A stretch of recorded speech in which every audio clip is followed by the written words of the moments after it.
আপনাদের এই আগমন সুন্দর হোক। আমরা আপনাদেরকে পেয়ে খুবই আনন্দিত। আমি কানেঘাটবাসীর পক্ষ থেকে, আমাদের এলাকার পক্ষ থেকে, ইব্রাহিম তোষনা রহমতুল্লাহি আলাইহির পরিবারের পক্ষ থেকে আপনাদের প্রতি কৃতজ্ঞতা জানাচ্ছি। সম্মানিত উপস্থিতি, আমরা এখানে একটি তথ্য দিয়ে রাখি, আমাদেরকে কানাইঘাটের যে সমস্ত আপনাদের সামনে আমরা আছি, আমরা আসলে অভিবাসী। আমাদের প্রত্যেকেরই পূর্বপুরুষ হয় জকিগঞ্জ, নয় বিয়ানীবাজার, নতুবা বিশ্বনাথ, বালাগঞ্জ। আমাদের পূর্বপুরুষ জালালপুর দক্ষিণ সুরমা থেকে এসেছেন। বিগত 150 থেকে 250 বা ম্যাক্সিমাম 300 বছরের মধ্যে আমাদের এই পূর্বপুরুষরা সিলেটের বিভিন্ন উপজেলা থেকে এখানে এসেছেন এবং বর্তমান কানাইঘাটের 99% মানুষই এভাবে অভিবাসী। যে মহান পুরুষের উদ্দেশ্যে আপনাদের এই অভিযাত্রা এবং এই অনুষ্ঠান, তার জন্ম 1868 সালের এই গ্রামে। তার আব্বার নাম শাহ আব্দুর রহমান কাদরি রহমতুল্লাহি আলাইহি। ইব্রাহিম তোষনা রহমতুল্লাহি আলাইহি যখন জন্মগ্রহণ করেছিলেন, তখন আসলে আমাদের এই এলাকায় কোনো শিক্ষা প্রতিষ্ঠান ছিল না। সেজন্য তিনি, অর্থাৎ তার আব্বা শাহ আব্দুর রহমান কাদরি ছিলেন আমাদের দক্ষিণ সুরমা একটা মসজিদে ইমামতি করতেন তিনি। সেখানে তার শ্বশুর বাড়িও ছিল, অর্থাৎ ইব্রাহিম তোষনা রহমতুল্লাহ আলাইহির নানার বাড়িও ওখানে। সেক্ষেত্রে তিনি ছোটবেলায় ওখানে থেকেছেন এবং গোলাপগঞ্জ, যেটা প্রাচীনতম মাদ্রাসা, ফুলবাড়ি আজেরিয়া মাদ্রাসা, সেখানে তিনি শিশুকালে ভর্তি হয়েছেন। 1889 সালে তিনি সেখান থেকে দেওবন্দ যাত্রা করেন। দেওবন্দ, যে বিখ্যাত দারুল উলুম দেওবন্দ মাদ্রাসা, সেখানে তিনি লেখাপড়া করেন। একটানা 9 বছর লেখাপড়া করে তিনি দেশে ফিরেন। দেশে ফেরার পর তার মনের মধ্যে নিঃসন্দেহে একটা কষ্ট পীড়া দিচ্ছিল যে আমাদের এই এলাকায় তো কোনো শিক্ষা প্রতিষ্ঠান নেই, কারণ তিনি নিজেই ছিলেন এই শিক্ষা প্রতিষ্ঠানের জন্য ভুক্তভোগী। তো তিনি এলাকাবাসীর সাথে পরামর্শ করে খুব সুন্দর একটি উপমা, সে গল্পটা আমি শেয়ার করতে চাই। তিনি বলেছিলেন, আমি দীর্ঘ 9 বছর লেখাপড়া করে, আমি দীর্ঘ 9 বছর সফর করে কিছু খেজুর আপনাদের জন্য নিয়ে এসেছি। আজকের এই মজলিসে আপনাদেরকে সেই খেজুর বিলিয়ে দিতে চাই। তো আজ থেকে 100 বছর আগে খেজুরের তো এটা ছিল মানুষের অন্তিম যাত্রায়, মানুষ আশা প্রকাশ করতো খেজুর খাবে, আঙ্গুর খাবে। তো এত খেজুর ছিল মানুষের অনেক ইয়ে। তো সবাই চিন্তা করলো আজকে নিশ্চয়ই তিনি দেওবন্দ থেকে এসেছেন, খেজুরে নিয়েই এসেছেন। তারপর তিনি বাংলেন কথাটা, যে আজকে আমি ইলমে দিনের একটা খেজুর এই জমিনে পুঁতে দিতে চাই, যেখান থেকে যুগ যুগান্তরে ইলমে দিনের নূর প্রবাহিত হবে এবং মানুষ ইলমের ফসল উপভোগ করবে। তার এই প্রস্তাবে দেশবাসী রাজি হলেন এবং এখানে উমরগঞ্জ ইমদাদুল উলুম 1898 সালে প্রতিষ্ঠিত হলো। সম্মানিত উপস্থিতি, আসলে এগুলো আপনারা জানেন, আমাদের এলাকায় এসেছেন, আমাদের দায়িত্ব হচ্ছে আপনাদের সামনে তথ্যগুলো নতুনভাবে আবার উপস্থাপন করা। সে সূত্র ধরে আমি বলছি। তারপর 2 বছর বা 3 বছর এখানে এই মাদ্রাসায় তিনি খেদমত করলেন। তারপর তার জ্ঞানের তৃষ্ণা মনে হলো যে তার জ্ঞান সাধনা এখনো পূর্ণ হয়নি। তখন তিনি আবার দেওবন্দ ফিরলেন। তখন এই যে দ্বিতীয়বার তিনি ফিরলেন 1903 বা 4-এর দিকে যাওয়ার পরে, তার ওস্তাদ, তার যে অদম্য জ্ঞান তৃষ্ণা, যেটা এই জ্ঞান তৃষ্ণার দেখে তার ওস্তাদ মাওলানা নাজির হোসেন দেওবন্দি রহমতুল্লাহি আলাইহি, ভারতবর্ষের অত্যন্ত উঁচুমানের একজন বিদগ্ধ আলিম পণ্ডিত, তিনি তার তৃষ্ণা দেখে তৃষ্ণা উপাধি দিলেন, যেটা ফার্সি শব্দ।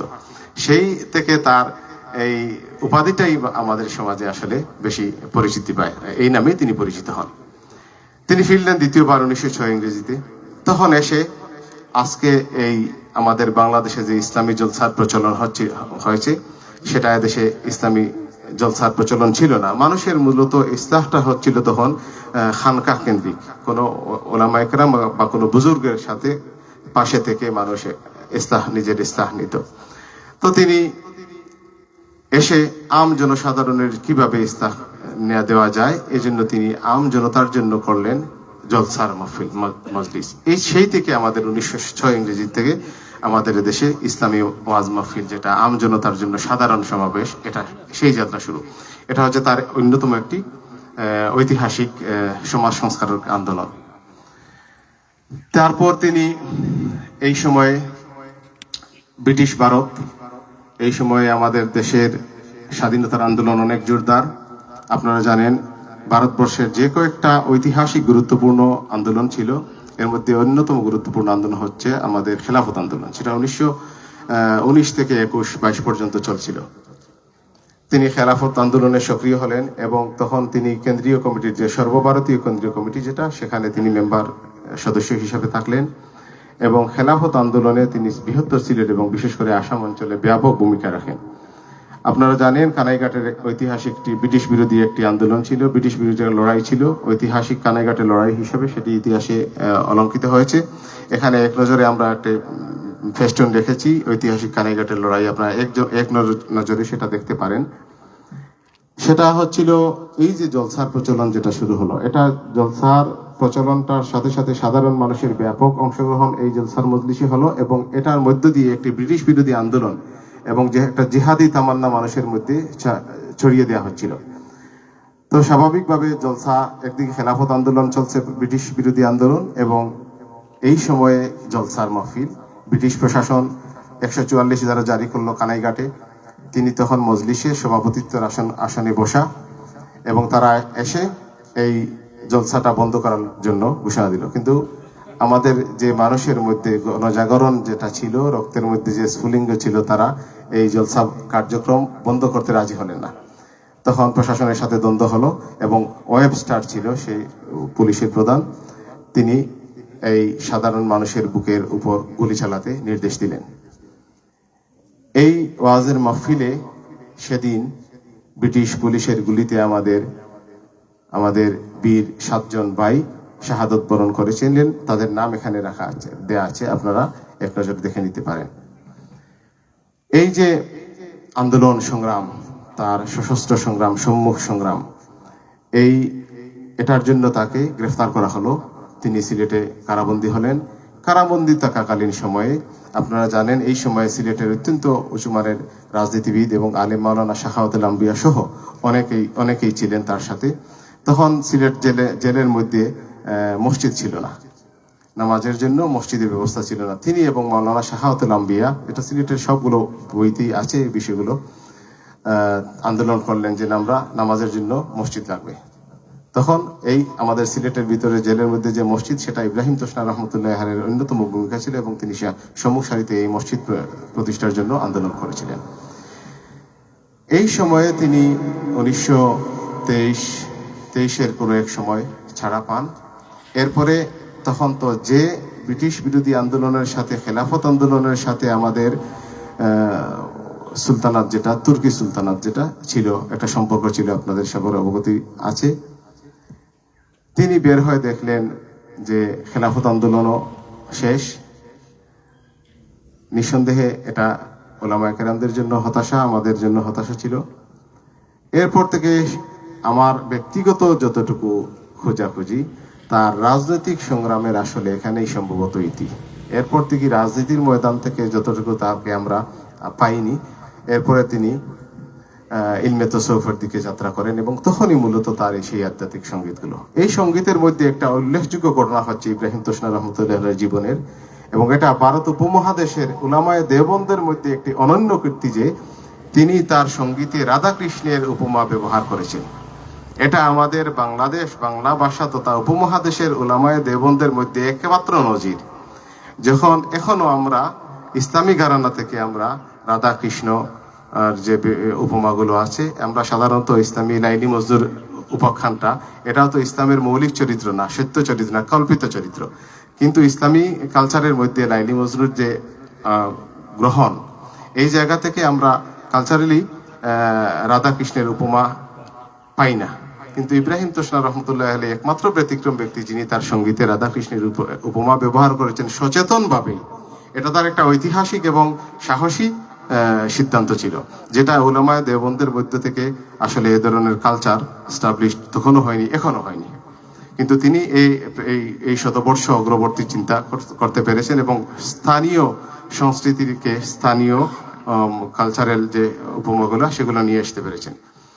এভাবে তিনি তার সঙ্গীতের মধ্য দিয়ে শেষ দশকটা পাড়ি দিয়েছেন। তখন তার রাজনৈতিক কার্যক্রম, আসলে আমার যতটুকু স্টাডিতে আছে, তার রাজনৈতিক কার্যক্রম তখন আর নেই।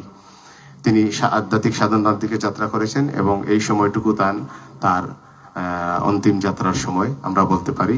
তিনি তার জীবনের শেষ 1931 ইংরেজির শেষ ভাদ্র মাসের শেষ বুধ শুক্রবার আমাদের মহল্লার মসজিদের স্থানান্তরিত মসজিদ উদ্বোধন করে, এর আগে আরেকটা মসজিদ ছিল, ওটা স্থানান্তরিত মসজিদ উদ্বোধন করে ইমামতি করে নামাজ পড়িয়ে পরে ওই দিন বা পরের দিন তার ইন্তেকাল হয়েছে। এভাবে আমি সংক্ষিপ্তভাবে ইব্রাহিম তোষনা রহমতুল্লাহ আলীর জীবনের চুম্বক অংশগুলো এক নজরে আপনাদের সামনে তুলে ধরলাম। আর তার যে ঐতিহাসিক অবদানগুলো, যেগুলো আরো সর্বব্যাপী আবেদন তৈরি করতে পেরেছে, এর মধ্যে ইসলামী জলসা আছে, ইসলামী সঙ্গীত আছে, যে সঙ্গীতগুলো আমাদের কানাইঘাট অঞ্চলে আমরা ভেঙে বলি আমাদের সুনামগঞ্জ অঞ্চলে যে ধরনের সঙ্গীতগুলো আছে, আমির উদ্দিন, আব্দুল করিম, তাদের যে গান ধারা, এই ধারা থেকে এই অঞ্চলের দ্বারা সম্পূর্ণ আলাদা, এবং এটার প্রবর্তক এককভাবে ইব্রাহিম তোষনা রহমতুল্লাহ আলী। তিনি সাধারণ মানুষের যে মজলিসগুলো হাওরে গান হতো, সেই সাধারণ মানুষদেরকে মসজিদের ভিতরে নিয়ে এসেছেন এবং তাদের মুখে তিনি সঙ্গীত তুলে দিয়েছেন, যেটা আমরা করতে পারিনি এখনো। আমরা সবাই বিভিন্ন গান সঙ্গীত এগুলো বন্ধ করে রাতের আধারে বন্ধ করি, আন্দোলন সংগ্রাম জিহাদ করি, কিন্তু তাদের যে কালচারাল প্রয়োজনটা, সংস্কৃতি চর্চার যে জায়গাটা, এই জায়গাটা আমরা তাদের হাতে তুলে দিতে পারিনি, যে কাজটা ইব্রাহিম তোষনা রহমতুল্লাহ সক্ষম ভাবে করেছিলেন।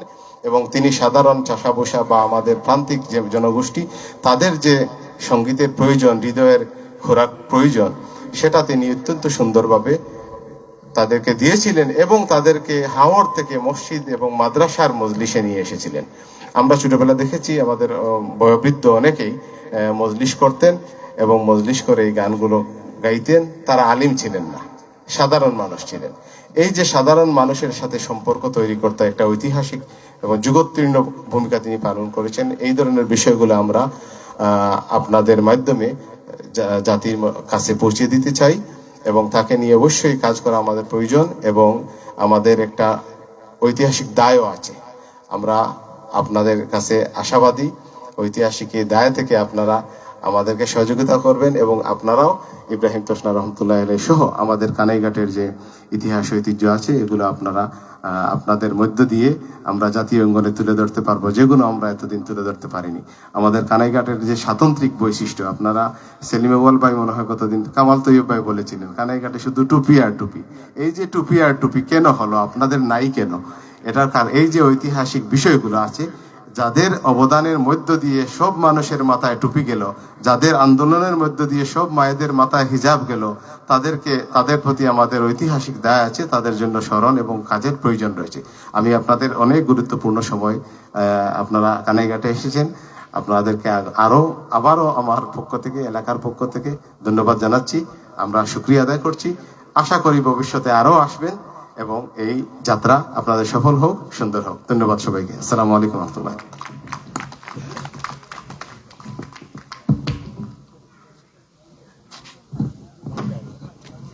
ধন্যবাদ কবি সরোয়ার ফারুকীকে তার চমৎকার উপস্থাপনের জন্য।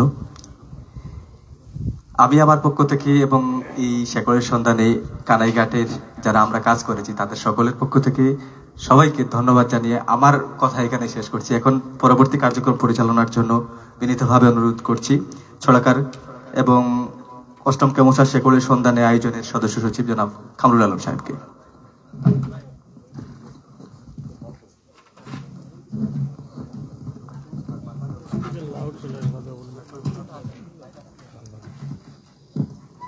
ধন্যবাদ। সম্মানিত সুধীমণ্ডলী, আমাদের আজকের এই সুন্দর আয়োজনে সভাপতিত্ব করছেন কেন্দ্রীয় মুসলিম সাহিত্য সংসদের কার্যনির্বাহী পরিষদের অন্যতম সদস্য, অষ্টম শেকড়ের সন্ধানে অভিযাত্রার সম্মানিত আহ্বায়ক কবি সালেহ আহমদ খসরু। আমাদের মধ্যে উপস্থিত রয়েছেন কেন্দ্রীয় মুসলিম সাহিত্য সংসদের সম্মানিত সাবেক সভাপতি, আমাদের সকলের শ্রদ্ধাভাজন হারুনুজ্জামান চৌধুরী। আমাদের মধ্যে উপস্থিত রয়েছেন কেন্দ্রীয় মুসলিম সাহিত্য সংসদের সম্মানিত সাবেক সহসভাপতি, বর্তমান কার্যকরী কমিটির সম্মানিত সদস্য জনাব কবি কালাম আজাদ। আমাদের মধ্যে আরো উপস্থিত রয়েছেন কেন্দ্রীয় মুসলিম সাহিত্য সংসদের বর্তমান কার্যনির্বাহী পরিষদের সম্মানিত সহসভাপতি বিশিষ্ট কলামিস্ট সাংবাদিক আফতাব চৌধুরী। আমাদের মধ্যে আরো উপস্থিত রয়েছেন কেন্দ্রীয় মুসলিম সাহিত্য সংসদের সম্মানিত সাধারণ সম্পাদক গল্পকার সাংবাদিক সেলিম আউয়াল। আমাদের মধ্যে আরো উপস্থিত রয়েছেন কেন্দ্রীয় মুসলিম সাহিত্য সংসদের সম্মানিত সাবেক সাধারণ সম্পাদক বর্তমান কার্যনির্বাহী পরিষদের অন্যতম সদস্য দেওয়ান মাহমুদ রাজা চৌধুরী। আমাদের মধ্যে আরো উপস্থিত রয়েছেন কেন্দ্রীয় মুসলিম সাহিত্য সংসদের সম্মানিত লাইব্রেরি সম্পাদক সাবেক আল ইসলাম সম্পাদক কবি নাজমুল আনসারী। আমাদের মধ্যে আরো উপস্থিত রয়েছেন কেন্দ্রীয় মুসলিম সাহিত্য সংসদের কার্যনির্বাহী পরিষদের অন্যতম সদস্য কবি কামাল তৈয়ব অ্যাডভোকেট। সম্মানিত সুধী, আমরা এ পর্যায়ে সংক্ষিপ্ত বক্তব্য শুনব। সংক্ষিপ্ত বক্তব্য নিয়ে আসছেন কেন্দ্রীয় মুসলিম সাহিত্য সংসদের সম্মানিত সাবেক সাধারণ সম্পাদক জনাব দেওয়ান মাহমুদ রাজা চৌধুরী। দেওয়ান মাহমুদ রাজা চৌধুরীকে সংক্ষিপ্ত বক্তব্য উপস্থাপনের জন্য আমন্ত্রণ জানাচ্ছি।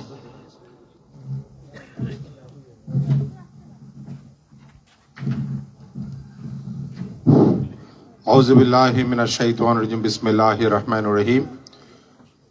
আজকের অনুষ্ঠানের সম্মানিত সভাপতি এবং মুসলিম সাহিত্য সংসদের যারা এখানে এসেছেন, বিশেষ করে সাবেক প্রেস ক্লাবের সভাপতি, মুসলিম সাহিত্য সাবেক সাধারণ সম্পাদক, সাবেক সভাপতি হারুনজামান চৌধুরী, আফতাব চৌধুরী, কবি কালাম আজাদ, তারা সিলেটের সাহিত্য সংস্কৃতি অঙ্গনের দিকপাল, আমাদের এখানে বসা আছেন আমাদের সাংবাদিক, আপনার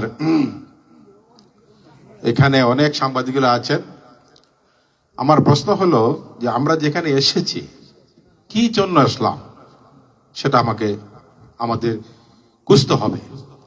আমরা 8 নম্বর এই শিখরের সন্ধান এই অভিযাত্রায় আমাদের আদর্শ চিন্তা চেতনা যেন জাগ্রত হয়। দেখেন, 134 বছর পূর্বে সেই মাদ্রাসা হয়েছিল এখানে। উনি 3 দিকে উনি পারদর্শী ছিলেন। একজন খেলাফত আন্দোলনের নেতা ছিলেন। আমি সৌভাগ্য, আমার চরম পরম সৌভাগ্য, দেওয়ান মোহাম্মদ আজরফ সাহেবের বাবা আসাম খেলাফত আন্দোলনের সভাপতি ছিলেন। আর আমি এখানে তার উত্তরসূরি হিসাবে আরেকজন খেলাফত আন্দোলনের নেতার বাড়িতে এসেছি। খেলাফত আন্দোলন, তারপর উনি সাহিত্য সংস্কৃতি ইসলামের প্রচারক এবং আধ্যাত্মিক জগতের একজন পুরোধা ব্যক্তিত্ব। আমরা এত 150 বছর পরও তাকে খোঁজ করি কেন আসি? আমাদের সেই সত্যান্বেষী মন, যেখানে মানুষের মানবতার কল্যাণের জন্য কাজ করে গেছেন, যার জন্য আমরা সেই শিকড়কে খোঁজ করে আসছি। আমাদের প্রত্যেকের উচিত, এখানে যারা শিশুরা যারা আছেন তারা এখন পিতামাতার কাছে আশ্রিত, এক সময় পিতারাও কিন্তু সন্তানের কাছে আশ্রিত হবেন। এত আমাদের নৈতিক দায়িত্ব আমাদের সন্তানদেরকে এমনভাবে গড়ে তোলা, সন্তান যেন তার পিতামাতাকে সুষ্ঠু এবং সুন্দর সুচালুভাবে জীবন পরিচালনা করার জন্য সহযোগিতা করে। ঠিক তদ্রূপ তৎসনা সাহেবের বাবা একটা অত্যন্ত সুচালু এবং সুন্দর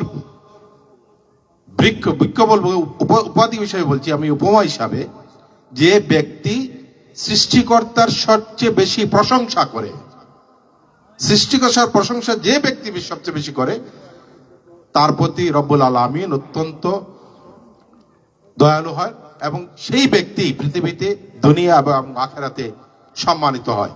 সেই দৃষ্টিকোণ থেকে তসনা সাহেব সম্মানিত হয়েছেন, দুনিয়া সম্মানিত হয়েছেন, আখিরাতে। এইভাবে যারা দুনিয়াতে সৃষ্টিকর্তা যারা প্রশংসা করবে, আমরা মুসলিম সাহিত্য সংসদ খুঁজে খুঁজে আমরা সেই শিখরের সন্ধানে যাত্রা চলমান থাকবে এবং আমাদের সেই ইতিহাস ঐতিহ্য জানার জন্য আমরা অতীত ভবিষ্যতে আমরা যেন সেভাবে খোঁজ করতে পারি। এত কারণে আমাদের উচিত আমরা সবাই যেন শিকরের চিন্তা চেতনার আলোকে, সত্যনিষ্ঠ চিন্তার আলোকে আমরা যেখানেই যাই না কেন সত্যের বীজ বপন করি, কালের আবর্তে সেই বটবৃক্ষের মতো ছায়া দিবে। আমরা সেই আশাবাদ ব্যক্ত করে এখানে যারা এসেছেন, আবারও বলছি, আমরা প্রত্যেকে যেন সত্যের বীজ বপন করি, কালের আবর্তে বটবৃক্ষের মতো ছায়া দিবে এবং সৃষ্টিকর্তার প্রশংসা করি। আমাদেরকে পরবর্তী প্রজন্ম বেশি প্রশংসা করবে, সেই আশাবাদ ব্যক্ত করে সকলে সুস্বাস্থ্য এবং দীর্ঘায়ু কামনা করে আমি আমার বক্তব্য আসসালামু আলাইকুম রহমতুল্লাহি ওয়া বারাকাতুহু।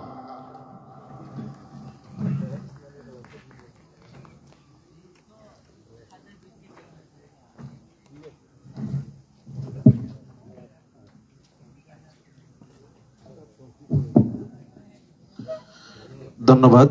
আমরা কথা শুনছিলাম কেন্দ্রীয় মুসলিম সাহিত্য সংসদের সম্মানিত সাবেক সাধারণ সম্পাদক দেওয়ান মাহমুদ রাজা চৌধুরীর কাছ থেকে। সুধীবৃন্দ, আমাদের মাঝে আরো উপস্থিত রয়েছেন দেশের বিশিষ্ট কবি, শিশু সাহিত্যিক, আপনাদের কানাইঘাটের কৃতি সন্তান কবি সালেহ আহমদ। আমাদের মধ্যে আরো উপস্থিত রয়েছেন দৈনিক নয়া দিগন্ত পত্রিকার সিলেট ব্যুরো চিফ, বিশিষ্ট সাংবাদিক, সিলেট প্রেস ক্লাবের সাবেক সহসভাপতি আব্দুল কাদের তাপাদার। আমাদের মাঝে আরো উপস্থিত রয়েছেন কেন্দ্রীয় মুসলিম সাহিত্য সংসদের সহ লাইব্রেরি সম্পাদক, শেকড়ের সন্ধানে অভিযাত্রা উপকমিটির সম্মানিত সদস্য কবি ইশরাক জাহান জেলি। এ পর্যায়ে আমরা বক্তব্য শুনব অত্র মাদ্রাসার সম্মানিত মুহতামিম সংক্ষিপ্ত শুভেচ্ছা বক্তব্য রাখবেন। শুভেচ্ছা বক্তব্য নিয়ে আসছেন অত্র মাদ্রাসার সম্মানিত মুহতামিম জনাব মাওলানা আফতাবউদ্দিন। মাওলানা আফতাবউদ্দিনকে তার শুভেচ্ছা বক্তব্য রাখার জন্য আমন্ত্রণ জানাচ্ছি।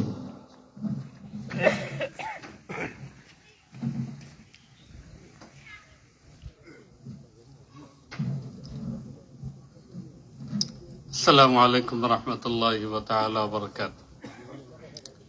আজকের এই সুধী সমাজের মহামান্য সভাপতি সাহেব, সিলেটের গণ্যমান্য ব্যক্তিবর্গ, সাহিত্যিক, সাংবাদিক এবং কানাইঘাটের যারা আমরা এখানে উপস্থিত হয়েছে সবাইকে উমরগঞ্জ ইমদাদুল মাদ্রাসার পক্ষ থেকে আপনাদেরকে ধন্যবাদ, শুকরিয়া। আল্লাহ যে আপনাদেরকে এই যে যতদিন আপনারা আসছেন, আমার সরোয়ার ভাই ইব্রাহিম তোষনা সাহেবের জীবনী আলোচনা করছেন, আমি ওনাকে পাই নাই। ওনার ছেলে শেখ ওয়ালিউর রহমান সাহেব আপনারা জিয়ারত করছেন ওনার নামাজের পরে। আমি 20 বছর ওনার নাইব হিসাবে ছিলাম। আমি 27 ইংরেজির মার্চে এই মাদ্রাসা পাকিস্তানে পড়াচ্ছিলাম, দারুল করাচি মুফতি তকি উসমানী সাহেবের মাদ্রাসায়। উনি আমাকে চিঠি দিয়ে ওখান থেকে নিয়ে আমাকে ওনার নাইব বানাইছে। আমার যে অফিসে আমি থাকতাম, আমার পাশে ছিল একটা খানকা, ওই খানকাতে উনি থাকতেন ওয়ালিউর রহমান সাহেব, আমি থাকতাম মাদ্রাসার অফিসে। আমি 20 বছর ওনার সাথে ছিলাম এবং আমি জানি যে উনি কি আল্লাহর ওলি ছিলেন। আমার স্বচক্ষে আমার দেখা, বিশ্বাস করেন আমার জীবনে উনি আল্লাহর নাম ছাড়া ওনার জীবনে দুনিয়ার কোনো জাকজমক, সম্পত্তি, বানানির নেশা আমার জীবনে আমি পাই নাই 20 বছর মধ্যে। আমি 27 ইংরেজি মার্চে ওনার নাইব হিসাবে আইসে। 2006 উনি মারা গেছেন। এখন 2025 শেষ পর্যায়ে, আমি এখনো দায়িত্ব আছি। আমি জানি যে উনি কি, ওনার নাম ওলিউর রহমান, কি আল্লাহর ওলি ছিলেন। সময় নাই, 2টা ঘটনা বলতাম আপনাদেরকে যে উনি কি রকম ওলি ছিলেন। আল্লাহ রাব্বুল আলামিন, আপনারা এখানে এসেছেন। আমি সিলেটের বাসিন্দা, সিলেট কুমারপাড়া আমার নিজস্ব বাসা, এবং আগপাড়া মসজিদে মেরাবাজার আমি খতিব শুক্রবারের, আর এই মাদ্রাসার দায়িত্বে বর্তমানে আছে। আমার বাড়ি ওই এলাকায়। আমি আপনারা যে গুণীজন এখানে এসেছেন, আমার সরোয়ার ভাইয়ের উসিলায় আপনারা ওনার অনেক গতকাল থেকে অত সংক্ষিপ্ত সময়ের ভিতরে উনি যে এই দায়িত্ব মেহমানদারি এবং আপনাদের এই শোভাযাত্রা সফল করার লাগে উনি যে চেষ্টা করছেন, আমি ওনাকে ধন্যবাদ জানাই। এবং আপনারা যে আসছেন এই উমরগঞ্জ মাদ্রাসার মাঠে, আল্লাহ আপনাদের এই সফরকে আল্লাহ কবুল করুক।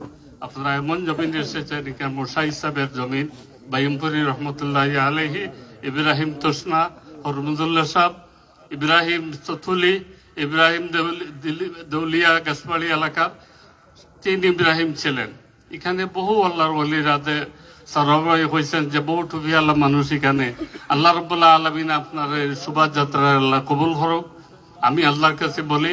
এবং এক ওলিদের জীবন আলোচনা করার জন্য আপনারা এখানে আসছেন। আল্লাহ যেন আমরা সবাইকে আল্লাহ ওলিদের সাথে যেন আমাদের হাসর করে, আর আমাদের এই জমিনকে যেন আল্লাহ হেফাজত করে। উমরগঞ্জ ইমদাদুল উলুম মাদ্রাসা প্রায় 150 বছর এই পুরানো মাদ্রাসা। এই মাদ্রাসার প্রতি আপনারা দয়া করিয়া আপনারা দোয়া রাখবেন, আল্লাহ যেন দিন বদিন এই মাদ্রাসাকে আল্লাহ কবুল করে। ওয়াখিরু দাওয়ানা আলহামদুলিল্লাহ।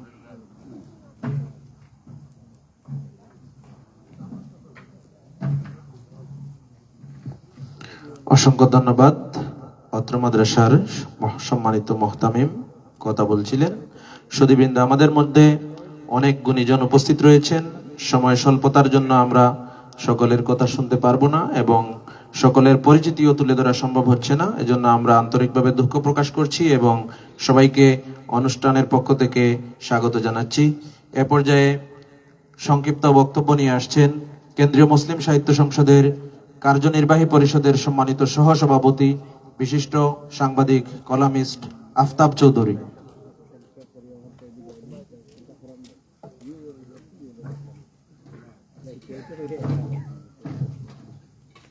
ধন্যবাদ কাবলা নওয়াব সাহেবের চমৎকার উপস্থাপনার জন্য।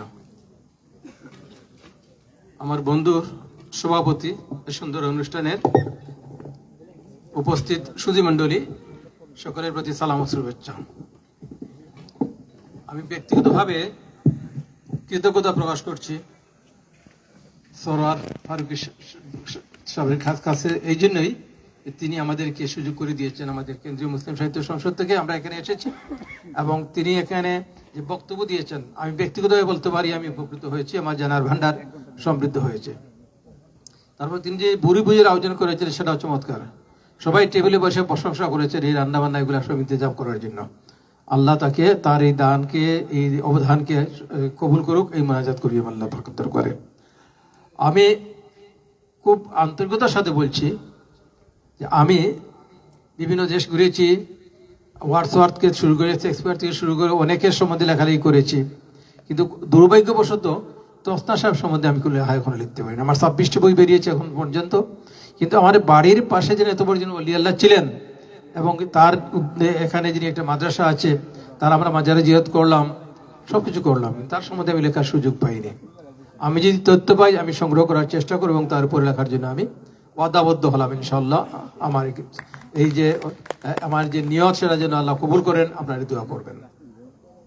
সুধী মণ্ডলী, আমরা যদি আমাদেরকে এই দায়িত্ব পালন না করি, তসনা সাহেবের মতো বুজুর্গের দিনদের যদি আমরা আমাদের পরবর্তী প্রজন্মের কাছে উপস্থাপন না করতে পারি, তাহলে আমরা কিন্তু দায়ী থাকবো। এটা আমাদের দায়িত্ব, আমাদের কর্তব্য। কেন্দ্রীয় মুসলিম সাহিত্য সংসদ থেকে অনেক কিছু করা হয়েছে বিভিন্ন জনের ব্যাপারে। আমিও আমার এখানে যারা কর্মকর্তা আছেন মুসলিম সাহিত্য সংসদে, আমিও কেন্দ্রীয় মুসলিম সাহিত্য সংসদের সহসভাপতি। আমরা চেষ্টা করবো তসনা সাহেবের উপর কোনো বই প্রকাশ করা যায় কিনা। আমি এই প্রস্তাব রাখবো ইনশাল্লাহ আগামী মিটিংয়ে, যদি করা যায় আমি আর্থিক দিয়ে সহযোগিতা করবো, লেখালেখি দিয়ে সহযোগিতা করবো, যাই দরকার ওটা আমি সহযোগিতা করার জন্য প্রস্তুত আছি। আমরা আমাদের ভবিষ্যৎ প্রজন্মের কাছে এ সমস্ত অলি আল্লাহদেরকে উপস্থাপন করা উচিত এবং আমরা যদি লিখে না যাই তো তারা তো জানতে পারবে না। এই যে পৃথিবীর সারা দেশের মধ্যে প্রথম মহিলা মাদ্রাসা, এই মহিলা মাদ্রাসা এখানে স্থাপিত হয় 1981 সালে মনে হয়, খুব 1981 সালে। তো এগুলো তো জানার বিষয়। আমি যদি না আসতাম এখানে না জানতে পারতাম না। তো আমার আশাটা সফল হয়েছে, সার্থক হয়েছে। সঙ্গত কারণে বক্তব্য সংক্ষিপ্ত করছি এবং আপনাদের সকলের জন্য মহান আল্লাহর দরবারে দোয়া করি যে আল্লাহ যেন আমাদের এই যাত্রাকে, অভিযাত্রাকে কবুল করেন, আমাদের সকলকে নেক হায়াত দান করেন, আমরা যেন সুখে শান্তিতে বাকিটা জীবন কাটিয়ে দিতে পারি। ধন্যবাদ সবাইকে।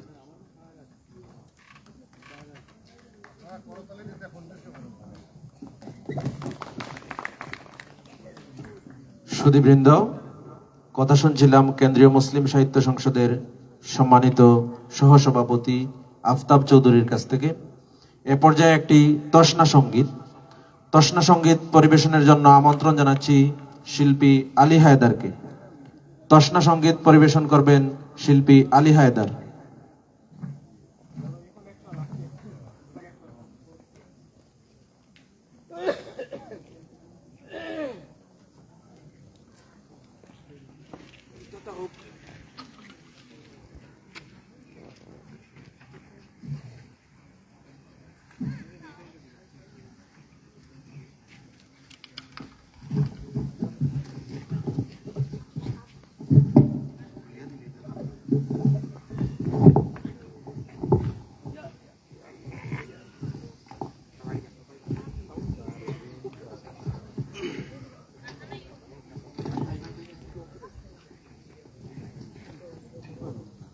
আসসালামু আলাইকুম রহমতুল্লাহ। আমি আধ্যাত্মিক সাধক মরমী কবি ইব্রাহিম তখনা রহমতুল্লাহ আলাইহি রচিত ওনারই একটি লেখা পরিবেশন করব।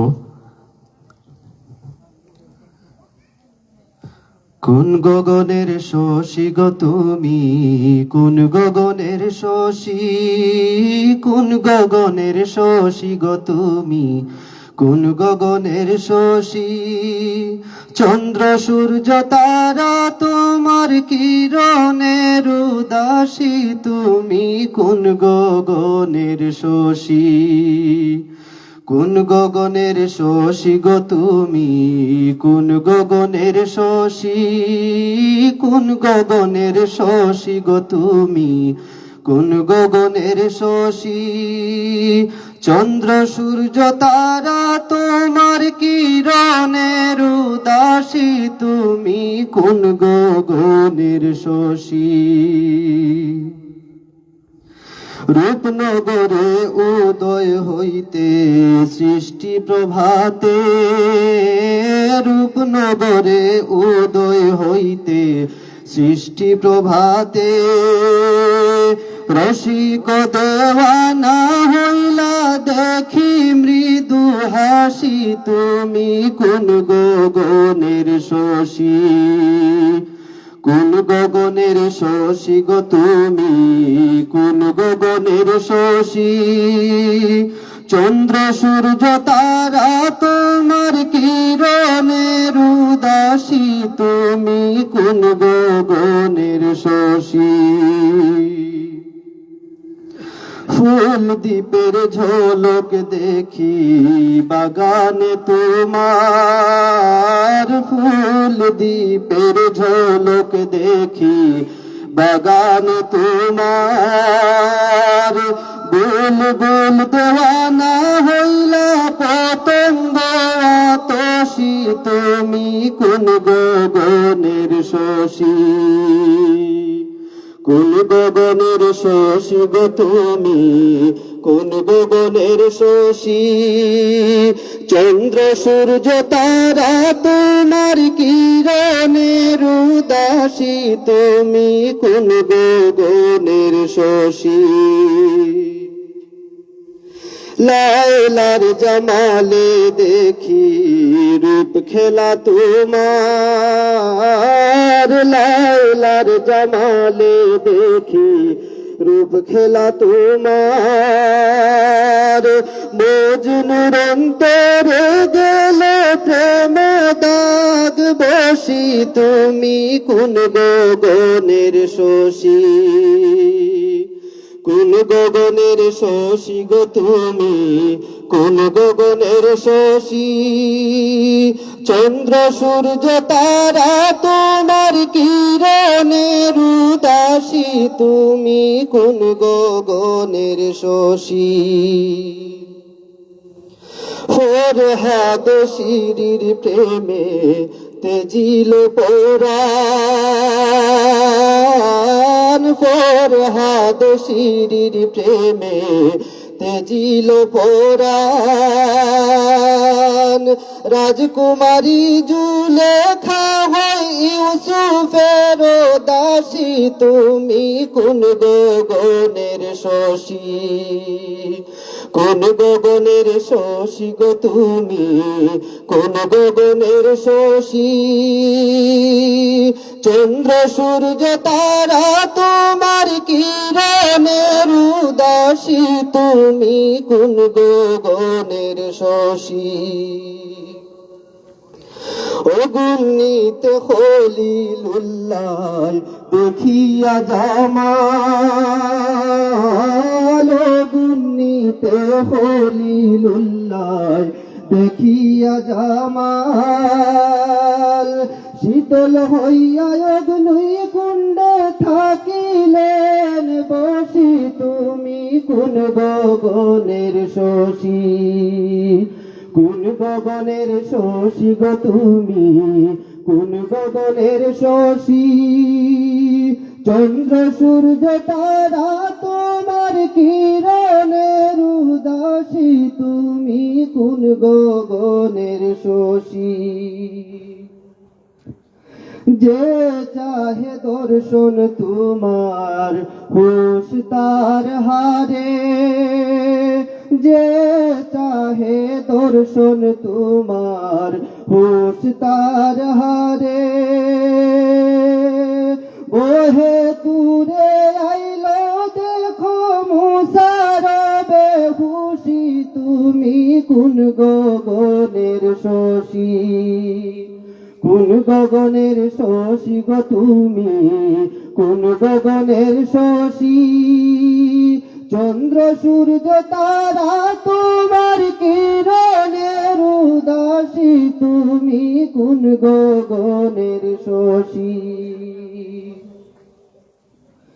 তোমার নূরের প্রেমে মজির বদয়াল তোমার নূরের প্রেমে মজির বদয়াল হইলা উদাসী তৃষ্ণা ভেবে মহাদোষী তুমি কোন গগনের শশী কোন গগনের শশী গো তুমি কোন গগনের শশী চন্দ্র সূর্য তারা তোমার কিরণের উদাসী তুমি কোন গগনের শশী তুমি কোন গগনের শশী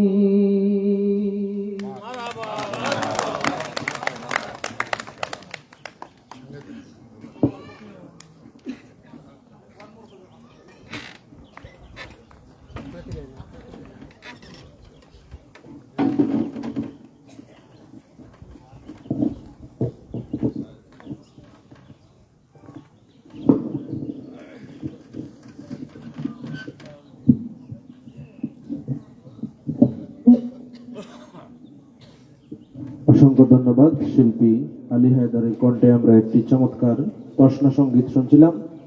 সুধীবৃন্দ, এ পর্যায়ে আমরা বক্তব্য শুনব কেন্দ্রীয় মুসলিম সাহিত্য সংসদের সম্মানিত সাধারণ সম্পাদক, দৈনিক সুরমা মেইলের প্রধান সম্পাদক, বাসস সিলেটের ব্যুরো চিফ, বিশিষ্ট সাংবাদিক, গল্পকার সেলিম আউয়ালের কাছ থেকে।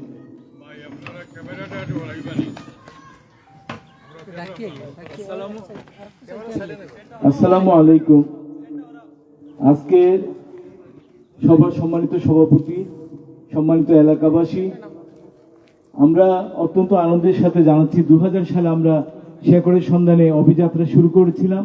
আমাদের মূল লক্ষ্যই ছিল যে আমরা আপাতত অন্তত সিলেট জেলায় বা বৃহত্তর সিলেটে আমাদের যে সকল গুণী মানুষ আছেন তাদেরকে পরিচয় করিয়ে দেওয়া। ঠিক এরই ধারাবাহিকতা বেশ কিছুদিন গ্যাপ ছিল, আবার আমরা এবার 8ম শেকড়ের সন্ধানে অভিযাত্রা করেছি। ইব্রাহিম তসনার স্মৃতিধন্য কানাইঘাটে আমরা এসেছি। তো এখানে যে জিনিসটা আপনারা লক্ষ্য করেছেন যে ইব্রাহিম তসনা কি কাজটা করেছিলেন, তিনি একটি সাংস্কৃতিক বিপ্লব করেছিলেন। একটি কথা আছে যে দেহ তোমার অধীন বটে, মন যে চির স্বাধীন রয়। শরীরকে নিয়ন্ত্রণ করা যায় কিন্তু মনকে নিয়ন্ত্রণ করা যায় না। আপনারা দেখেছেন বিগত 16 বছর কিছু মানুষকে দাবিয়ে রাখা গিয়েছিল, তারা হয়তো রাস্তায় বের হতে পারেনি, কিন্তু যখন বিপ্লব হলো, কারণ তাদের মনের মধ্যে আগুন জ্বলেছিল, তারা বলছিল যে গুলি কর। এই গুলির বহিঃপ্রকাশ হলো আমরা সেই জুলাই বিপ্লব।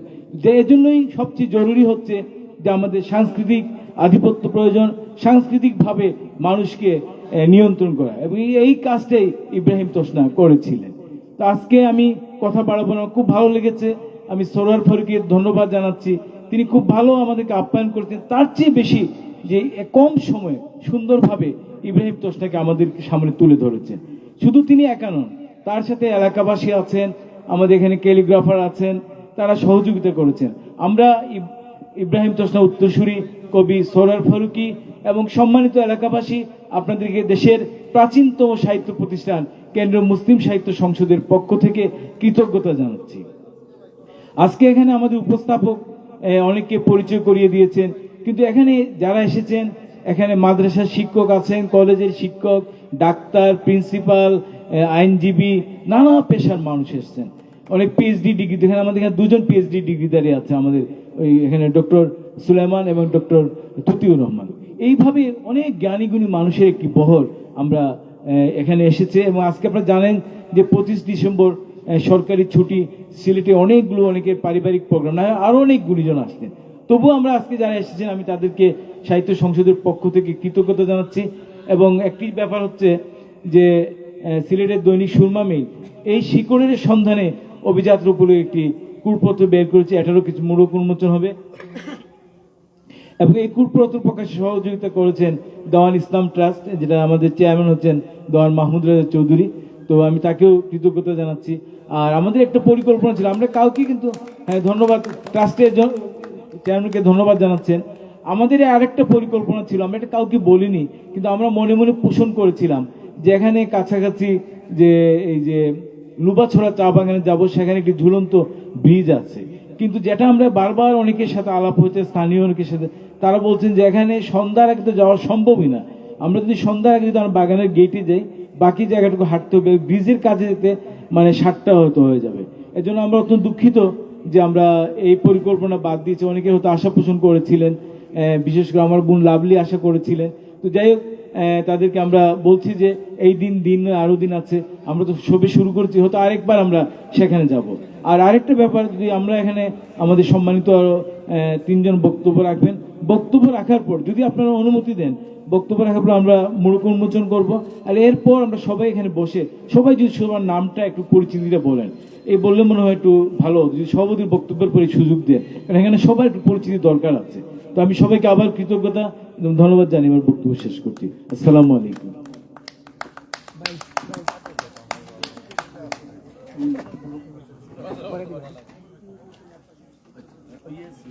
আচ্ছা, হ্যাঁ, মূলক উন্মোচন পরে পরিচিতি পরে আমরা সবাই এখানে এত সুন্দর একটা মুক্ত মঞ্চ আছে, আমরা একটা গ্রুপ ছবি তুলবো, এটা আমাদের একটা চমৎকার একটি স্মৃতি হবে।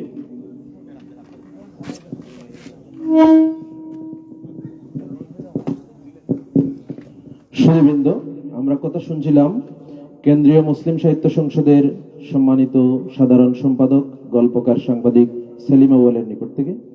এ পর্যায়ে সংক্ষিপ্ত শুভেচ্ছা বক্তব্য নিয়ে আসছেন সিলেট প্রেস ক্লাবের সম্মানিত সাবেক সহসভাপতি, দৈনিক নয়া দিগন্তের সিলেট ব্যুরো চিফ, বিশিষ্ট সাংবাদিক আব্দুল কাদের তাপাদার।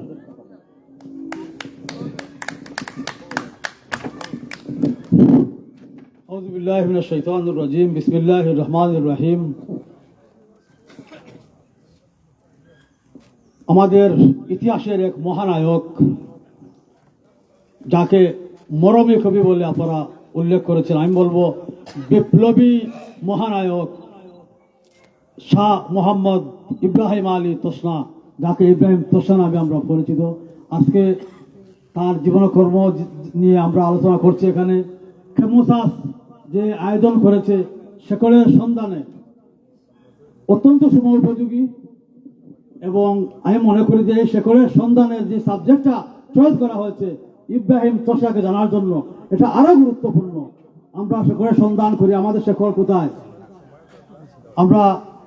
আমরা আজকে ইতিহাস নিয়ে কথা বলছি। আমাদের ইতিহাসের দৌড় কত দূর আমরা জানি। যে আমরা ইতিহাস পড়ি, ইতিহাস লিখি, কিন্তু কিছু কিছু মানুষ ইতিহাসের স্রষ্টা। আজকে আমরা এমন একজন মানুষের ইব্রাহিম তোষনা হতে ইতিহাসের স্রষ্টা।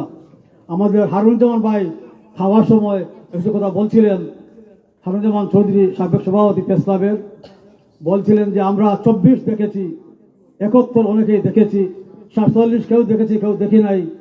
এরও আগে ব্রিটিশ বিরোধী যে আন্দোলন হয়েছে, রক্তাক্ত কানাইঘাট, রক্তাক্ত সিলেট, হাদামিয়া মাদামিয়ার লড়াই, এসব ইতিহাস আমরা যদি না জানি, আমাদের প্রজন্মকে না জানাই, তাহলে আমাদের জানা পূর্ণাঙ্গ হবে না, এবং আগামীতে আমাদেরকে কেউ গ্রাহ্য করবে না। আমি আশা করব আজকের এই আয়োজন আরো বড় হবে আগামীতে। কেমতাসের শেকড়ের সন্ধানে অনুষ্ঠান আরো হবে, আমরা আরো কথা বলবো। আজকে সময় তো কম, আমি সকলের নেক হায়াত কামনা করি। এবং আজকে যে এই অনুষ্ঠান হয়েছে এটা অত্যন্ত ঐতিহাসিক। ইতিহাসে কানাইঘাটের যদি কেউ ইতিহাস লেখা হয়, তাহলে অবশ্যই আজকের দিনটি লেখা থাকবে ইব্রাহিম তোষনার শেকড়ের সন্ধান অনুষ্ঠানটি। আল্লাহ হাফিজ।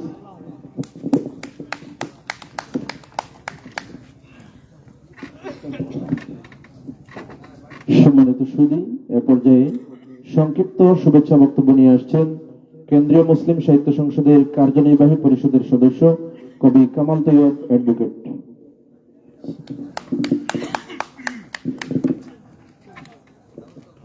ক্লেপ মাত্র মনে হয় একজন মারছেন, আমি একটা শব্দ শুনছি। হ্যাঁ, you are the great, you are the legend.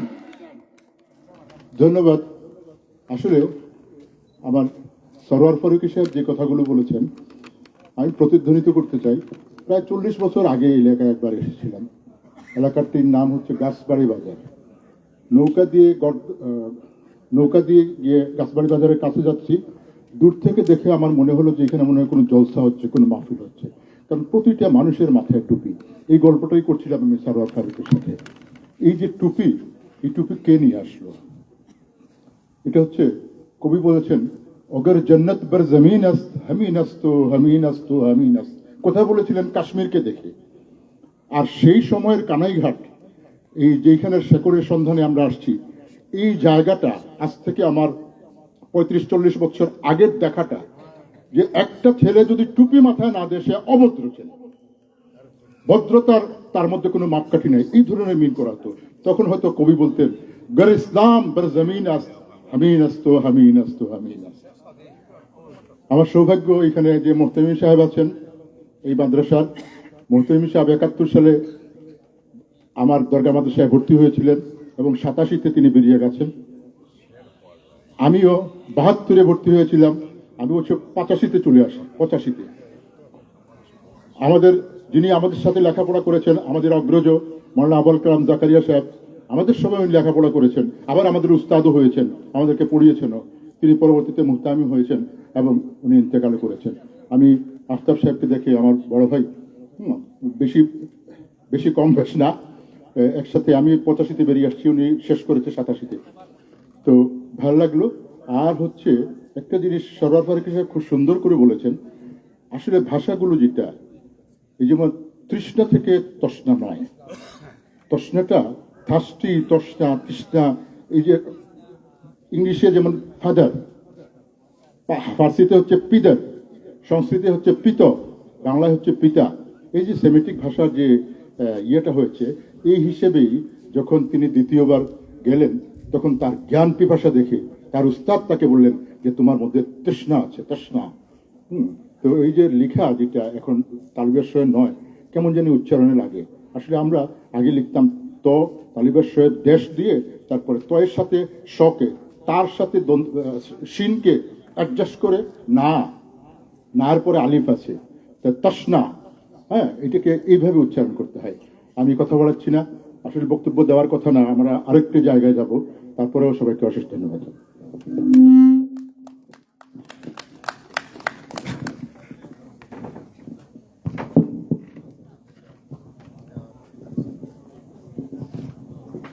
সুধীবৃন্দ, এ পর্যায়ে সংক্ষিপ্ত শুভেচ্ছা বক্তব্য নিয়ে আসছেন কেন্দ্রীয় মুসলিম সাহিত্য সংসদের লাইব্রেরি সম্পাদক কবি Nazmul Ansari, knowledge harbour school and কলেজের সম্মানিত প্রিন্সিপাল কবি নাজমুল আনসারী।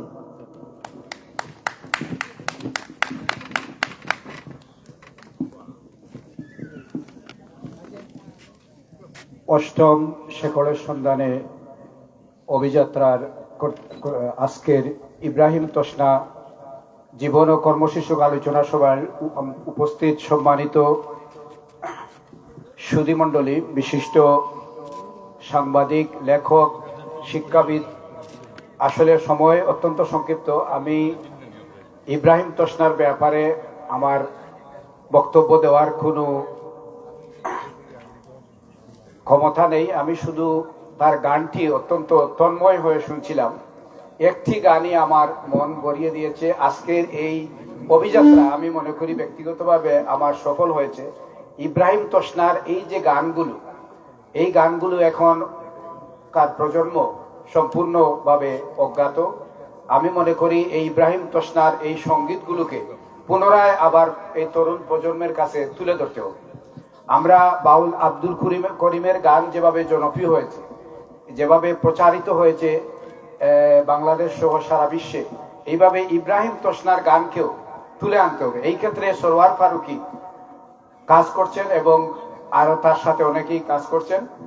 আমি তাকে সহ এই এই এলাকার যারা আজকের অনুষ্ঠানের আয়োজন করেছেন সবাইকে কেন্দ্রীয় মুসলিম সাহিত্য সংসদের পক্ষ থেকে কৃতজ্ঞতা এবং ধন্যবাদ জানিয়ে আমার বক্তব্য এখানেই শেষ করছি।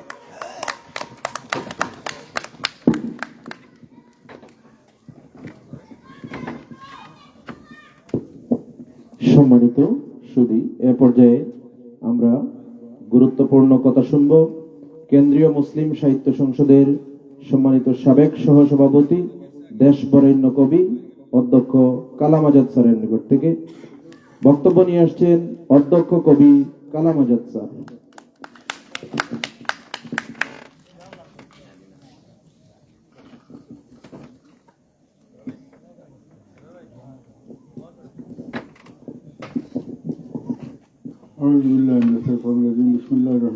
সভাপতি মহোদয়, সুধী মন্ডলী, আসসালামু আলাইকুম।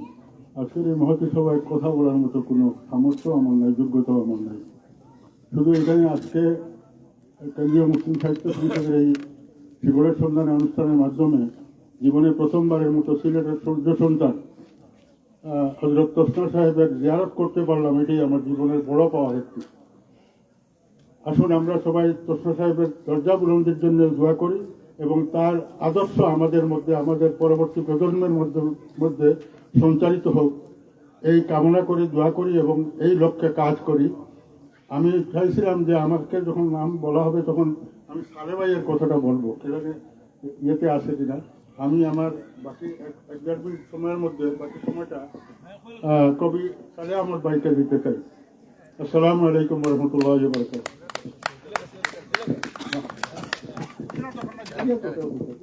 সুধীবৃন্দ, অসংখ্য ধন্যবাদ জানাচ্ছি আমাদের শ্রদ্ধেয় কবি কালাম আজাদ স্যারকে। এ পর্যায়ে বক্তব্য শুনব দেশের বিশিষ্ট কবি, বিশিষ্ট শিশু সাহিত্যিক কবি সালেহ আহমদের নিকট থেকে। আসসালামু আলাইকুম। আমি কানাইঘাটের সন্তান, আমার বাড়ি রাজাগঞ্জ। আজকে ইব্রাহিম তসনা সম্পর্কে আমি সত্যি কথাটাই বলে যাই। আমরা কিছুটা বেপুথ মানুষ।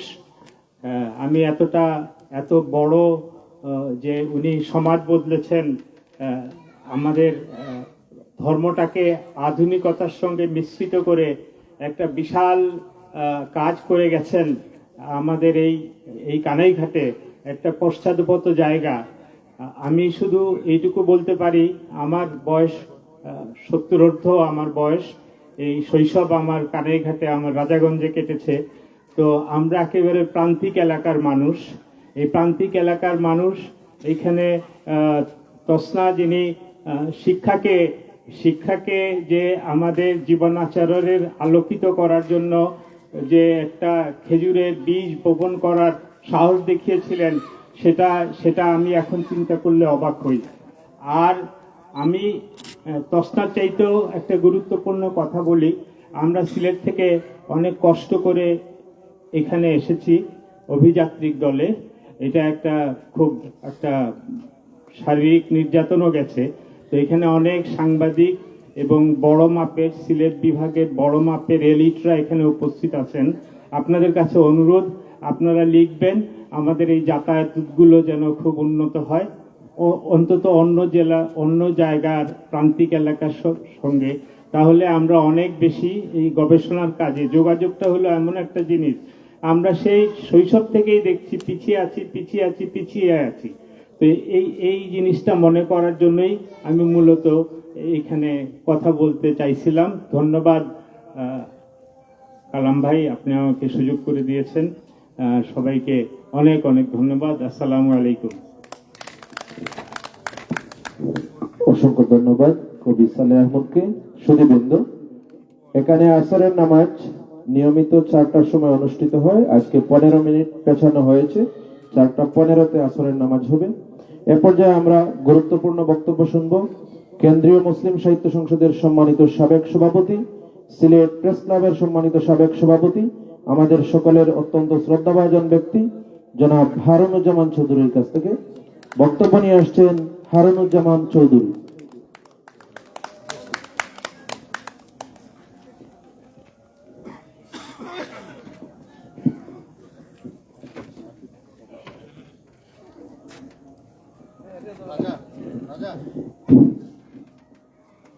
বিসমিল্লাহির রহমানির রহিম। জনাব সভাপতি, সম্মানিত উপস্থিতি,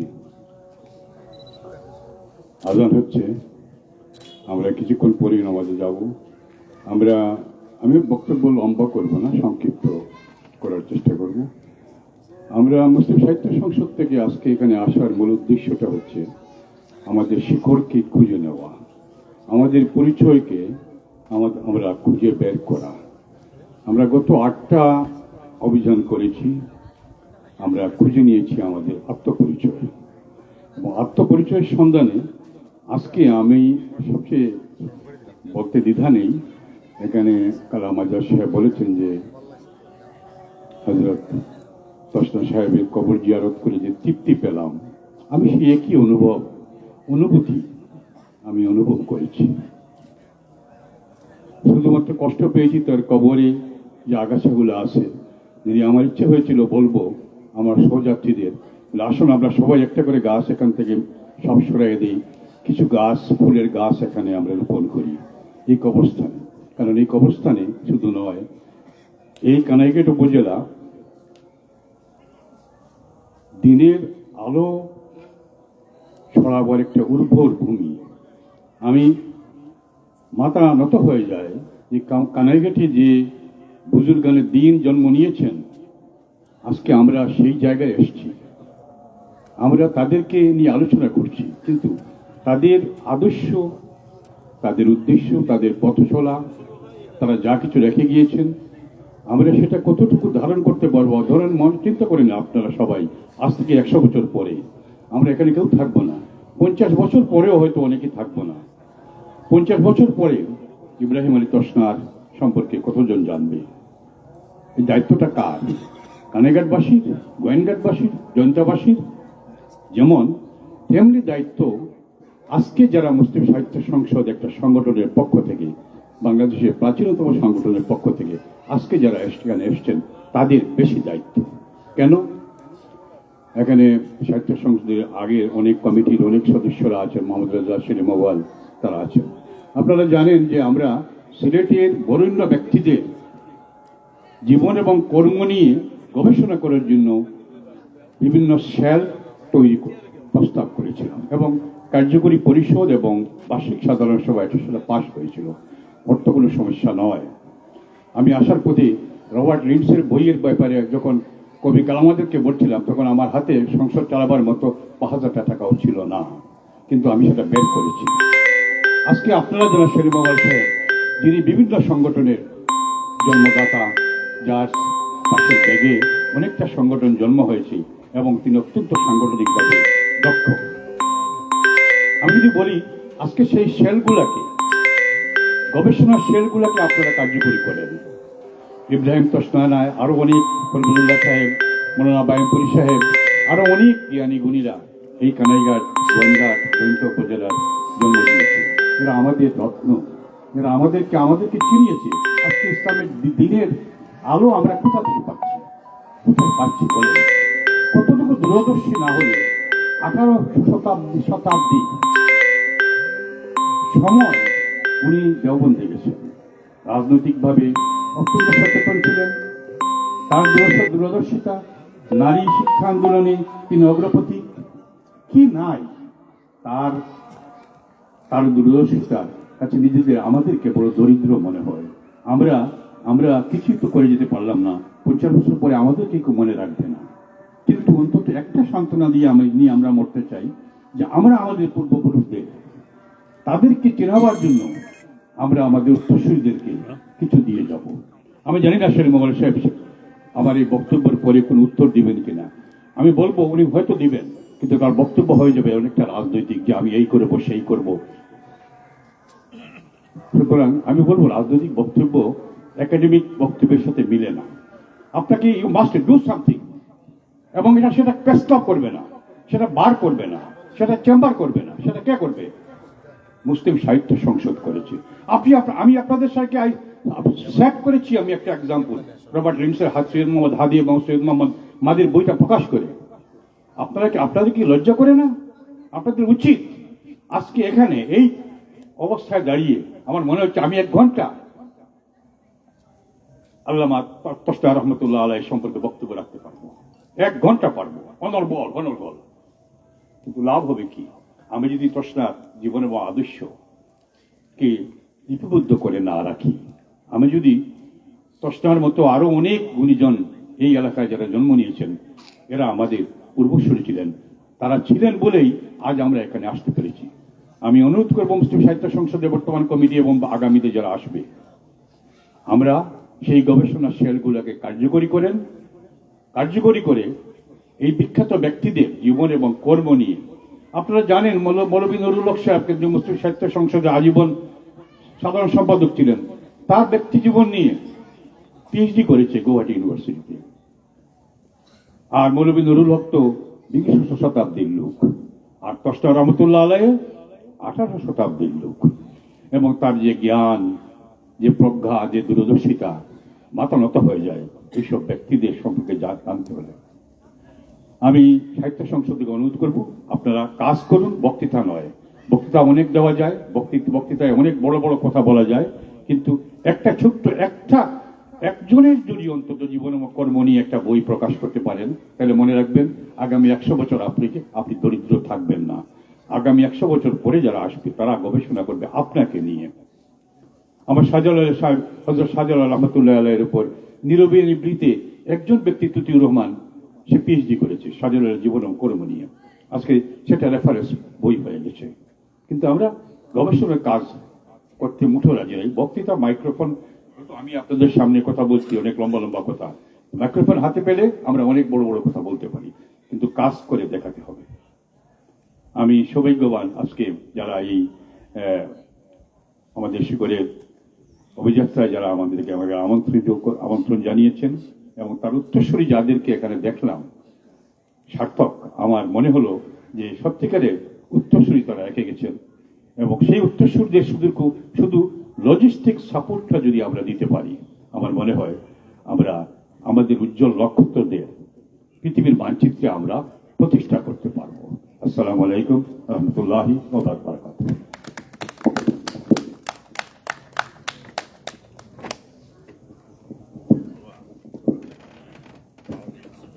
অসংখ্য ধন্যবাদ কেন্দ্রীয় মুসলিম সাহিত্য সংসদের সম্মানিত সাবেক সভাপতি হারুনুজ্জামান চৌধুরীকে তার গুরুত্বপূর্ণ বক্তব্যের জন্য।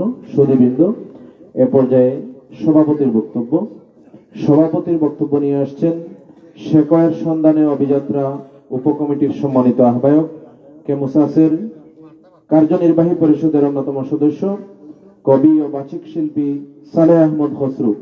সভাপতির বক্তব্য নিয়ে আসছেন কবি সালেহ আহমদ খসরু।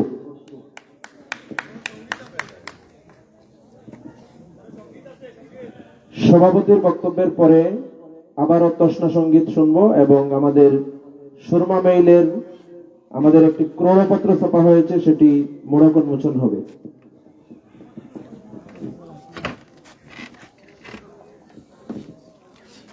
বিসমিল্লাহির রহমানির রহিম। কেন্দ্রীয় মুসলিম সাহিত্য সংসদ ক্যামোসাস আয়োজিত 8ম শেকড়ের সন্ধানের অভিযাত্রা 2025, এই অনুষ্ঠানের আমার সামনে আগত এবং সকলে বসে আছেন সকল গুণীজন। কার নাম বলি না, একেবারে ডান দিক থেকে বাদে প্রথম সারিতে সকল গুণীজন, একেবারে শেষে যারা বসে আছে তারাও গুণীজন। তার মানে গুণীজন এবং গুণীজনের প্রথম সারি, শেষ সারি, মাঝখানে যারা আছে তারাও গুণীজন। এই যে গুণীজনের আসনে তারা সমৃদ্ধ হয়েছেন, তারা আমাদেরকে সমৃদ্ধ করছেন। আপনাদেরকে সকলকেই কেমোসাস শেকড়ের সন্ধানের উপকমিটির পক্ষ থেকে আপনাদেরকে স্বাগত এবং আসার জন্য ধন্যবাদ ও কৃতজ্ঞতা। আসলে সভাপতির বক্তব্যের একটা গুণ হচ্ছে যে তার আসনটা সে অলঙ্কৃত করে বসে সভাপতির বক্তব্য, কিন্তু তার আগে সকলে সব কথা বলে যায়, রাখে না কিছু, তারপরে থেকে যায় কোনো কথা। এখানে একটু আগে আমার আগে যিনি বক্তৃতা করে গেলেন তিনি আসলে অত্যন্ত গুণীজন এবং আমার পরম শ্রদ্ধাভাজন বড় ভাই হারুনুজ্জামান চৌধুরী, প্রেস ক্লাবের এক্স প্রেসিডেন্ট এবং কেমোসেসেরও এক্স প্রেসিডেন্ট। আমি আসার আগে তার কাছ থেকে অনুমতি নিয়েছি যে আমি আপনার কথার সাথে দ্বিমত করব, সুতরাং I been permitted to say something difference than mister Harunuzzaman Chowdhury. তিনি রাজনীতিবিদদেরকে দোষারোপ করেছেন মাইক্রোফোন পেলেই লম্বা লম্বা কথা বলি এবং বড় বড় কথা বলি, কাজ করি না। কথাটা কেউ অংশ সত্যি, কেউ অংশ সত্যি, কিন্তু সম্পূর্ণ সত্যি নয়। ইব্রাহিম তসনা তার যে কর্মযজ্ঞ তিনি করে গিয়েছেন, তিনি মূলত একজন বিপ্লবী কবি, আমার কাছে একজন বিপ্লবী কবি এবং একজন রাজনীতিবিদ। কারণ এই পৃথিবীতে বিশ্ব মানচিত্রের দিকে আমরা থাকাই তাবৎ শোষিত জাতির মুক্তির দিশারি ছিল রাজনীতিবিদ। রাজনীতিবিদ ছাড়া পরিবর্তন কেউ করতে পারে না। এটি কেউ পছন্দ করলেও ভালো, না পছন্দ করলেও সত্য কথা। হতে পারে এটা যে রাজনীতিবিদরা যেটা করতে পারতো 10 বছরে সেটা 54 বছরও করতে পারে। এটা আরো দ্রুত করলে ভালো হতো। যেটুকু করার সেটুকু করতে হবে রাজনীতিবিদদের। এজন্য হারুন ভাই, ডিপলিটিসাইজেশন না করে, না চিন্তা করে, we have to be very much political to make the people understand politics the only way to build up a dynamic nation. এটা সকলে বুঝতে হবে। নিজে রাজনীতি করি এই জন্য যে রাজনীতিবিদের পক্ষ নিলাম তা না। এখন রাজনীতিবিদদের বিরুদ্ধে আমি একজন রাজনৈতিক কর্মী হিসেবে কিছু কথা বলতেই পারি। হতাশা আছে। আজকে যেখানে দাঁড়িয়ে আমার কেমোসেসের সাধারণ সম্পাদক যথার্থই বলে গেছেন, বিগত 16 বছরকে আমরা তসনা সাহেবকে নিয়ে কথা বলতে পারতাম? আমরা কি এরকম উন্মুক্ত একটি আলোচনা করতে পারতাম? পারতাম না। এটা কিন্তু পরিবর্তন করেছে, অনেকেই বলে যে ছাত্ররা করেছে। হ্যাঁ, ছাত্ররাই তো করেছে। ছাত্র রাজনীতি যারা করে তারাই করেছে। কারণ at the end of the day ওই যে এখানে গুলজার ছেলেটা বসে আছে, সেও একটা ছাত্র, সেও সে আন্দোলনের একজন সিপাহী ছিল। এইভাবে পরিবর্তনগুলা যাতে রাজনীতিবিদরা করতে পারে তাদেরকে আমরা আলোচনায় রাখতে হবে, প্রশ্নের সম্মুখীন করতে হবে, তাদেরকে তাগিদ দিতে হবে। তখন তারা তাগিদ পাবে এবং বুঝতে হবে এ প্রজন্ম সব বুঝে। নজরুলের সেই কবিতায় বিশ্বজগৎ দেখবো আমি আপন হাতের মুঠোয় পড়ে। এখন মানুষ আপন হাতের মুঠোয় পড়ে বিশ্বজগৎ দেখছে। এই যে এখানে কথা বলছি, আগে তসনা সাহেব যখন কথা বলতেন সেই ব্রিটিশ রাজ পুলিশ ফোর্স পাঠিয়েছে, তারপরে ক্যাম্প করেছে, তারপরে বোঝানোর চেষ্টা করেছে, তারপরে লড়াই হয়েছে, গুলি হয়েছে। আমি আজকের এই অনুষ্ঠানের পক্ষ থেকে সেই সকল বীর শহীদদের আত্মার মাগফিরাত কামনা করছি। আমি ব্যক্তিগতভাবে সালেহ আহমদ খসরু, আমার প্রাণপ্রিয় স্ত্রী রোমানা আহমেদ এখানে আছেন, আমার পুত্র আছেন, আমি ব্যক্তিগতভাবে আমি কেন্দ্রীয় মুসলিম সাহিত্য সংসদকে কৃতজ্ঞতা জানাই যে এই কার্যনির্বাহী পরিষদ আমাকে যখন শেকড়ের সন্ধানের আহ্বায়ক করলো, তখন কি অতটা আমি বুঝেছিলাম যে কি হতে যাচ্ছে? কিন্তু আমি আজ বুঝতে পারছি একদিন এই শেকড়ের সন্ধানের কথা হবে 100 বছর পরে, 200 বছর পরে, যখন ইব্রাহিম তসনার এই শেকড়ের কথা আসবে, তখন সভাপতির পদটি অলঙ্কৃত করেছিল সালেহ আহমদ খসরু। ও খসরু, তুমি অমর হয়ে গেলে। একটি মাত্র অনুষ্ঠানের মধ্যে দিয়ে আমার নামটি অমরত্ব লাভ করলো। এই জন্য আমি কেমোসেসকে আবারও আমার পরিবারের পক্ষ থেকে কৃতজ্ঞতা জানাই। আমি ঠিকই মাইক্রোফোন ছাড়ে না রাজনীতিবিদরা, হারুন ভাইয়ের এই দাবিটাই মানছি। হ্যাঁ, তো বিষয়টি হচ্ছে এরকম, শুরুতে যিনি কথা বলে গেলেন সারার পরে, আমি এই মানুষটাকে ভালোবাসি। আমি দোয়াশ পাবলিকেশন বসে বসে, লুৎফুর রহমান তোফায়েল আমার খুব প্রিয়জন, তার ওখানে বসে বসে আমি এই মানুষটাকে চিনেছি। আমি বুঝতে পারতাম এই মানুষটা মেধাবী, আমি বুঝতে পারতাম এই মানুষটার মধ্যে কি যেন একটা কি আছে। আমি যখন এখন জানলাম, কদিন ধরে জানতে পারলাম, বুঝতে সক্ষম হলাম যে ইব্রাহিম তসনার উত্তরাধিকার, এমনি তো আমার চোখ পড়েনি, জোহরি জোহর চিনে। এবং আজকে এই কথা যখন শুরু থেকে তিনি বললেন, আমি ইব্রাহিম তোসনাকে জানলাম একেবারে brief but very deep indeed. আমরা বুঝতে পেরেছি যে কি ছিলেন তিনি।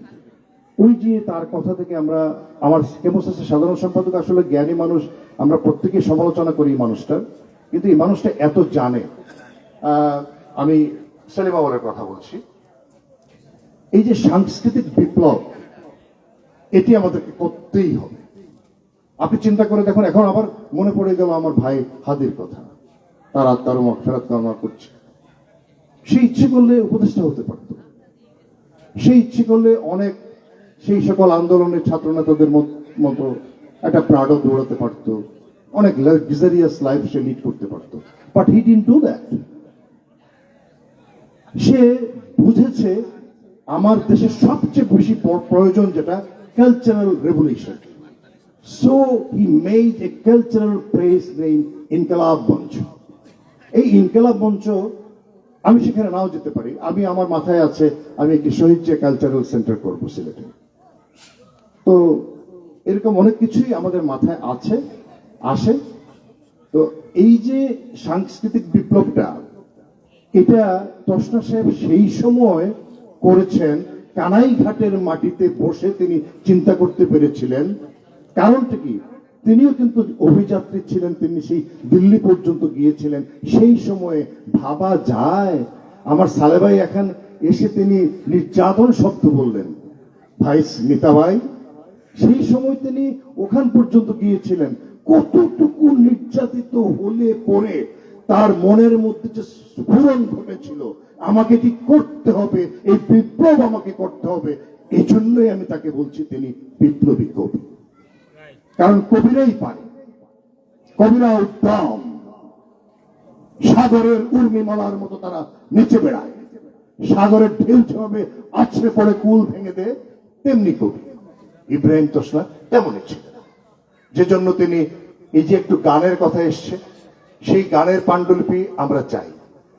এবং এই কাজটি সারার পরে কি আপনি দায়িত্ব নিয়ে করবেন, আপনি হাসছেন, আপনি সারার পরে কি আপনার দৃষ্টি আকর্ষণ করছি। আমি যে গান শুনলাম আজকে, এই গান, এভাবে গান যদি বাংলাদেশে ছড়িয়ে যায়, আমরা আরেকজন আব্দুল করিম গানের জগতে পেয়ে যাবে এই সিলেট তথা পুরো বাংলাদেশ। এই কাজগুলো আমাদেরকে করতে হবে। আমার খুব ভালো লেগেছে, আমার ভাই আফতাব চৌধুরী বলেছেন তিনি লিখবেন এবং তিনি কেমোসাসকেও তিনি বলবেন। এরকম অনেক আরো কথা বলা যায়, বলতে মন চাইছে, কিন্তু সময়ের স্বল্পতা আছে। সভাপতি হলাম বলে মাইক্রোফোন ছাড়বো না, এই পণ তো আমি করতে পারি না। এই পণ করলে পরে সভাপতির চেয়ারটা যেভাবে হাসিনা পালিয়েছে, তখন দেখা যাবে আমার চেয়ারটাও তারা কেউ কেড়ে নিয়েছে, তাই সেদিকে আমি চাচ্ছি না। তো আমি ইব্রাহিম তোসনা, কবি ও বিপ্লবী ইব্রাহিম তোসনার আজকের এই অনুষ্ঠানে আমি সভাপতিত্ব করতে পারছি, আলহামদুলিল্লাহ। আমার কেন যেন মনে হচ্ছে 65 বছরের জীবনের আমার সবচেয়ে বড় অলংকার আজকে আমার গলায় কেউ পরিয়ে দিল। এর চেয়ে বড় অলংকার, এর চেয়ে সুন্দর অলংকার আমার জীবনে আসেনি। Romana, you should have been proud of your husband যে তোমার স্বামী আজকে এরকম একটি অনুষ্ঠানের সভাপতিত্ব করতে পেরেছে। তা আপনাদেরকে সকলকে ধন্যবাদ, আপনাদেরকে সকলকে আমার কৃতজ্ঞতা। একটি কথা বলার জন্য আমার এক্স সেক্রেটারি তখনও বলেছিলেন, ওই যে ভুলে যাই, তিনি আবার ইশারায় স্মরণ করিয়ে দিলেন। যদি কিছু থাকে মিস্টার সারোয়ার ফারুকী, তোসনা পরিবারের যারা শুনছেন, আপনাদের এমন কিছু যেটা আমাদের ইব্রাহিম তোসনা সাহেবের স্মৃতি আমরা কেমোসাস জাদুঘরে রাখতে পারি, সংরক্ষণ করতে পারি, তাহলে দেখা যাবে ইব্রাহিম তোসনারা হাজার হাজার বছর ধরে এই পৃথিবীতে আলো ছড়িয়ে যাবেন। এই কাজটি করার জন্য আমার বিনীত অনুরোধ থাকলো। এবং আবারও এরকম একটি অনুষ্ঠানে এই যে কথা বলতে পারছি, মন চাইছে একেবারে সন্ধে পর্যন্ত আমি কথা বলি। ওই গোধূলি যেমন সুন্দর, তেমন যেন হয় আজকের এই অনুষ্ঠান সুন্দর। আমি এইরকম একটি গোধূলির রঙে আপনাদেরকে রাঙাতে পেরেছি বলে আমি নিঃসন্দেহে, আমি এবং আমার কামরুল আলম, আমার সদস্য সচিব, তার আমরা দুজনের পক্ষ থেকে আপনাদেরকে কৃতজ্ঞতা ধন্যবাদ জানিয়ে অনুষ্ঠান শেষ করছি না। এখন প্রত্যেকে মঞ্চে চলে আসুন, একজন একজন করে আপনারা নিজেদের পরিচয় দেওয়ার জন্য। বিশেষ করে প্রথম সারির দরকার নেই, প্রত্যেকেরই বক্তব্য হয়েছে, পরিচিতি হয়েছে। দ্বিতীয় সারি থেকে আমরা যারা আমাদের অভিযাত্রী যারা আজকে আছেন, আপনারা প্লিজ চলে আসুন, একজন একজন করে উঠে আসুন, কেউ জড়তা করবেন না। এই শামসির ভাই আসেন, আপনারা